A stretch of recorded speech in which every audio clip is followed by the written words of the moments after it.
Pete Buttigieg is the Secretary of Transportation. Now, that might come as a surprise to you because most of his public utterances are about everything but trains, planes, and automobiles. He talks about racism. He talks about gay pride. He talks about how he adopted some babies. He talks about, oh, actually, it was a surrogate situation. Anyway, that's none of my business. I don't need to know about it. What I need to know is why my planes have been delayed and why I can't use a gas stove in my home.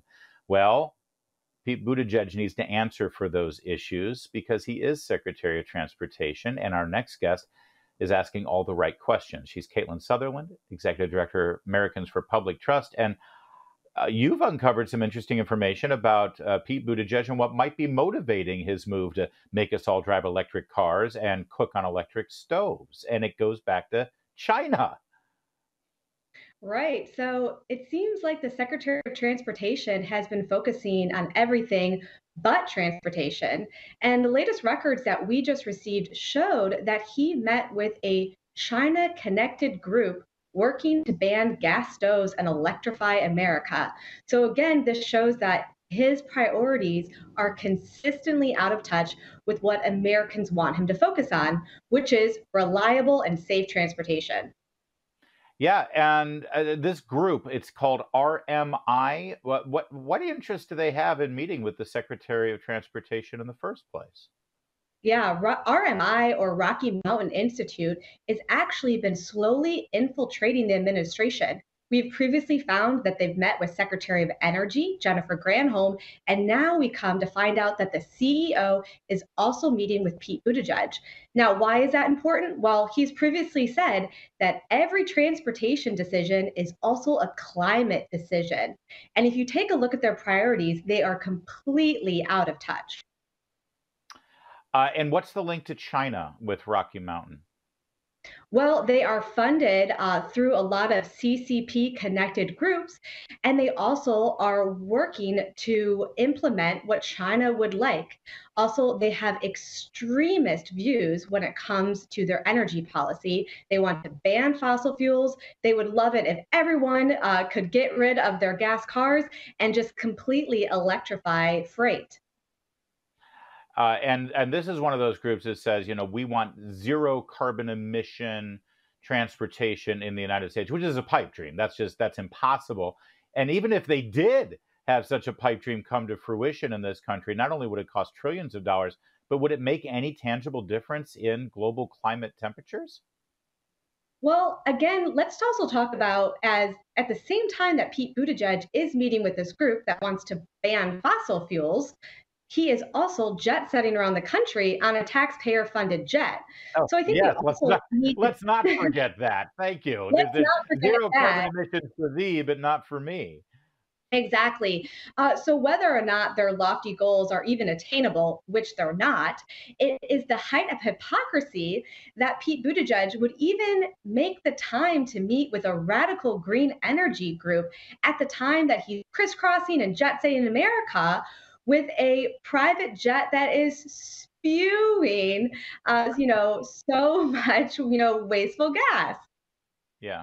Meanwhile, Caitlin, Southwest Airlines has had a tough couple of months with a bunch of flight cancellations. And I remember Biden and Buttigieg went out there and said, we're going to punish these airlines for delaying people. They should have to pay. United Airlines just had a horrible weekend with cancellations, fourth straight day of thousands of cancellations across the country. They claim it's because of heavy rain. I've been around for a long time. I don't remember rainstorms causing this much of a problem.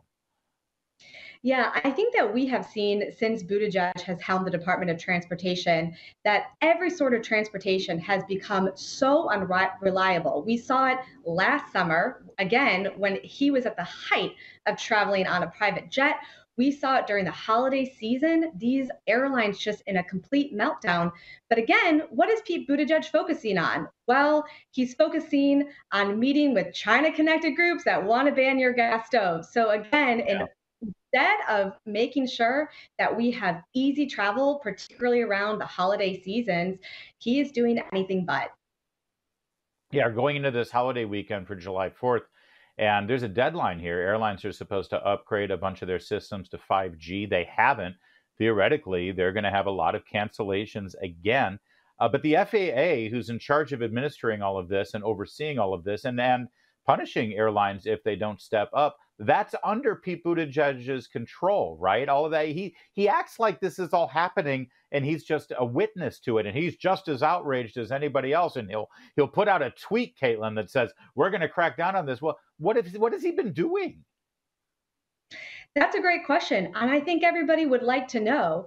The paper tiger tweets that he puts out on a daily basis are doing nothing to ensure that we have safe and efficient travel. And I think Americans are getting fed up about how unreliable transportation has become. Uh, in the long run, is the transportation department one of those departments where if you get a new person in there with a new president, they can easily turn this around? See, I worry sometimes, Caitlin, that they start implementing all of this green energy stuff. Every transportation decision is a climate decision. And no matter how good the next secretary is, it's almost impossible to turn the ship around.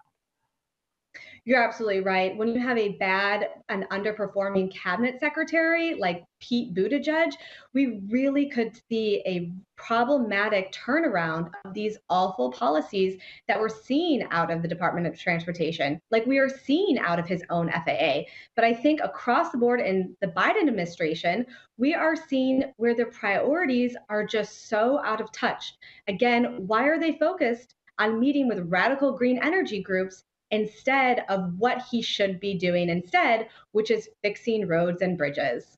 Yeah, but I think the answer is this is where the money is, right? This is, I mean, these groups who benefit from all of these green transportation climate initiatives that are funded by the federal government, that money goes to groups like this, right? I mean, it's the oldest story in American politics. Yeah, and let's not forget that we had to request his private calendar to even reveal this meeting. Why was he trying to hide his calendar? It was only obtained through a Freedom of Information Act request. This is not something that he is forward facing. And this is not the first time that we've caught him meeting with an extremist green energy group. Previous calendars has shown that he's meeting with NRDC and the League of Conservation Voters. These groups pump millions into liberal and left-leaning candidates' coffers. So yes, if you follow the money, you can see where their priorities are going to get implemented. Well, and listen, this guy has ambitions. Obviously, he ran for president last time around. He wants to be president again. He is a young man. And no one's going to elect a guy for getting planes running on time, trains running on time, and fixing potholes in the streets, as the Secretary of Transportation should be in charge of, even though he couldn't fix the potholes when he was mayor of South Bend, Indiana.